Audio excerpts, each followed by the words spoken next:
That makes total sense. So yeah, why would we challenge ourselves when it's not safe? Doesn't feel safe, doesn't feel like we can handle it. Well, the answer to why is because we want to grow from it. And that's probably not what you're looking for, but that's the answer is we want to feel this stuff so that we can grow from it. That's why. So if the question's more like, should I? Should I deal with this? Should I go through this? Is it worth it? If the question's more about that, that's really up to everyone in particular. But the answer to why is, well, you want to grow from it, so you got to face it. Now, if the answer is how do I want, if we're saying I want to grow from this, I want to face this, I want to deal with this panic energy I have. Yeah, I got to interrupt myself just for a moment here to do this, basic YouTube thing. There is a like button right below the player. I would appreciate it if you took just a moment, tap that like button if you're liking this. There is also a subscribe button if you want to see more of what I'm putting out in the future. And comments are absolutely always appreciated. I'd love to know what you thought about this video. So the answer to why would be I want to grow from it. The answer to how is that's really dependent person to person. And I think that when it comes to feeling, let's say we're trying to discharge some stuck defensive energy or build our capacity to feel safe. Or let's say we want to delve into some like past trauma stuff that we've been through, some past specific events and how those live inside of us. If we want to do that work, first off, it's not easy. Okay. Second, you have to set yourself up with safety first.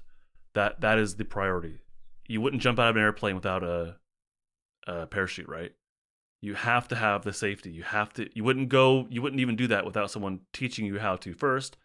You wouldn't do that without someone there with you or some sort of resource to help you feel safe. That's kind of the idea that I'm saying here.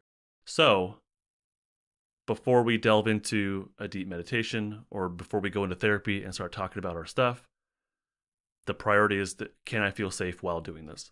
Can I maintain access and not leave my window of tolerance? That's the priority. Not telling the story, not feeling all the stuff. The priority is can I feel safe? And then little by little going into these things, like when I work with in therapy, I do not encourage people to start talking about all their stuff. And I kind of have to sense, as we start going into that, I have to kind of trust myself and just the gut reactions I have and whatnot, my empathy level and all this, and being able to read their body language and whatnot. Like, are you okay? Can you handle this? Can we go a bit further? Do you want to stop here?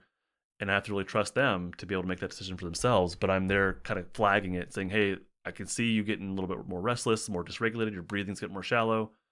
How are we doing right now? Before we go further, how are you doing now? And if we're getting dysregulated, the focus then is to either tolerate it or to become regulated and then return to the whatever we were talking about. Usually it's like a memory or something like that. But the priority is safety, not the action of telling the story. The priority is maintaining safety and then telling the story if that's what they want to do, or feeling the feelings if that's what they want to do. We have to